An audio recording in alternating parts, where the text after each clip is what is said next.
So if you're a fan of Hugo Boss, chances are you learned that this year they came out with a brand new fragrance. And if you're a fan of Boss Bottled, as I am, I've had Boss Bottled for such a long time now. Well, they just came out with a brand new fragrance. This one is called Boss Bottled Parfum. Of course, they're hopping on the parfum bandwagon. I'm excited to give you my thoughts of this brand new fragrance that I purchased, so make sure to stay tuned.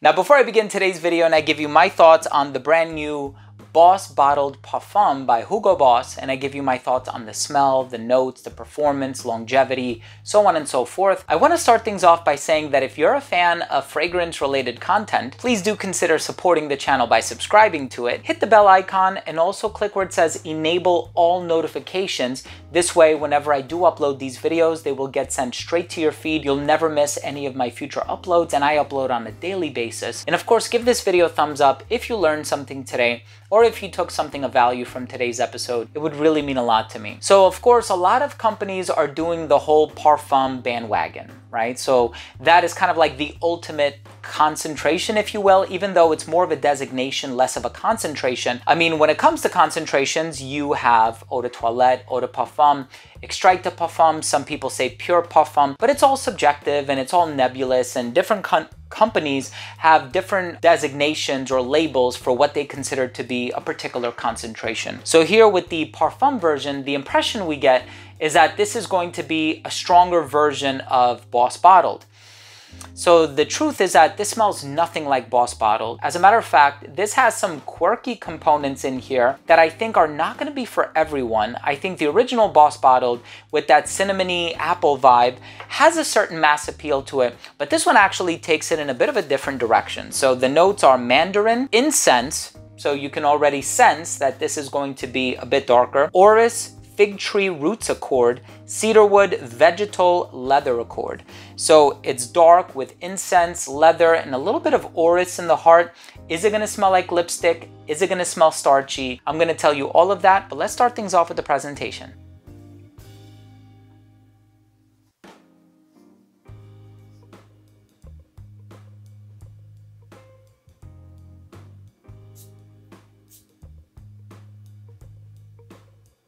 So of course, as soon as this fragrance is sprayed on, like I said before in the beginning of this video, you're gonna notice the dissimilarity to the original Boss Bottled, which was also called Hugo Boss No. 6. I love Boss Bottled. Beautiful composition by Annick Menardo, one of my favorite perfumers, and it kind of has this spicy, sweet, cinnamony apple kind of a vibe, and I also get a lot of compliments from it. Now this one takes things in a darker direction. Now it's funny because when you think of other parfum fragrances like Dior Sauvage Parfum, Bleu de Chanel Parfum, so on and so forth, they don't really add any dark or harsh ingredients, but they seem to amplify what's already in the base. So if there's amber in the base, it's a little bit more ambery. If there's vanilla in the base, it's a little bit more sweet. If there's woods in the base, it's a little bit more woodsy, so on and so forth. This fragrance actually throws new things into the mix, which could be a good thing if you're looking for uniqueness and originality, but it can also be a bad thing for consumers if you're purchasing this one thinking that it's going to bear similarities to perhaps some of the other flankers or perhaps even the original in the line. So do bear in mind, as a consumer, this one smells quite different, and when I purchased it and tried it for the first time, I was certainly surprised as well. So the way that this opens up, very creamy, very vegetal, and I actually kind of like that, right? Like when I think about fragrances like the Un Jardin line by Hermes, I love that stuff, right? I love Sur le Toit, Sur le Nil, so on and so forth. Like these great fragrances by Jean-Claude Ellena. I think they're all by Ellena. So this fragrance has the incense and the mandarin in the opening, and it does open up kind of citrusy, but it doesn't necessarily have this mandarin warmth that I get from a lot of other fragrances. So it was more of like a generic nondescript citrusy opening, and the incense is not too strong. You know, when I think of incense, I think of myrrh, I think of copal, I think of olibanum, I think of a variety of resins that are traditionally used as incense. And as I smell this one, it doesn't explicitly smell like any of them, maybe a little bit of myrrh, but I'm not entirely sure. So here in the heart, you have orris, fig tree roots accord, and yes, yes, yes, yes, yes. There's a ton of both.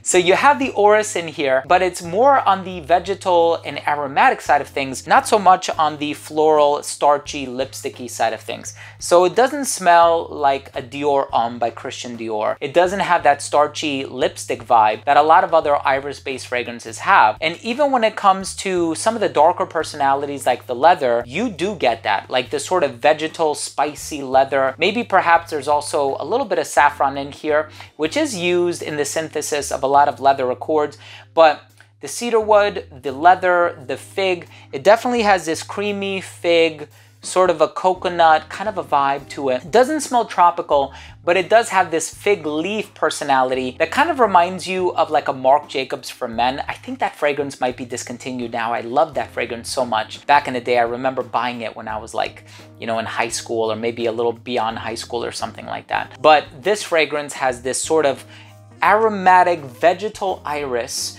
that is still a little starchy but not lipsticky, and it also has this fig leaf accord that contributes to that vegetal, earthy, sort of an aromatic nature with a little bit of a darkness in here on account of the woods, but I'm not getting an explicit incense note from it. It's kind of a peculiar fragrance. It definitely took away all of the sweetness of the original and even some of the flankers, and to be honest, I think that that's what people really liked about the original. So I think for a lot of people, this is going to be a hit or miss. I don't think it's going to be downright, or outright, I should say, a love from people.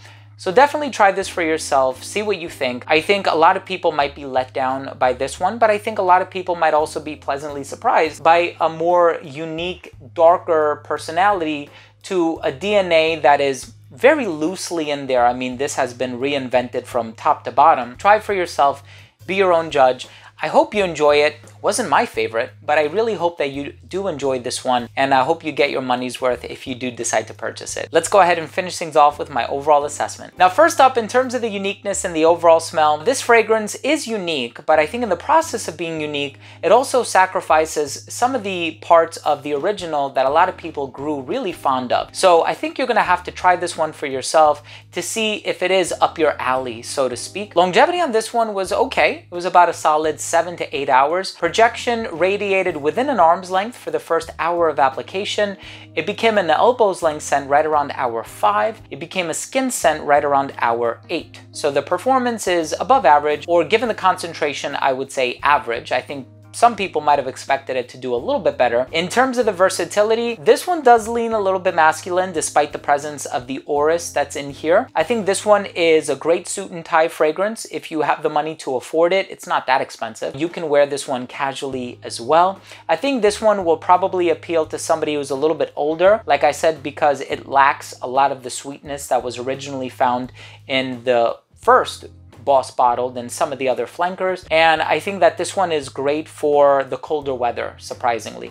Every season except for the summer, I would say. Presentation on this one is also quite nice. I do like the black bottle with some of the gold accents here where it says Hugo Boss on the front. My final verdict on this one is it's a bit strange, it's quirky, it's vegetal, it's leafy, it's earthy, it's aromatic, it's starchy.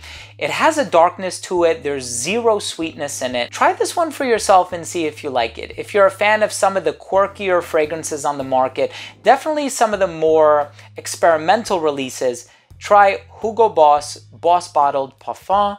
I hope you're a fan of it. Thank you for watching. I hope you enjoyed this review. If you did, please show the love by hitting that subscribe button. I would love to make it to 200,000 subscribers by the end of this year. I believe we can do it. 65% of people who watch my channel are not subscribed to me. Go ahead and hit that notification bell so you can be notified whenever I do upload videos to the channel. Give this video a thumbs up if you enjoyed it. Love you guys. We'll see you tomorrow. Bye.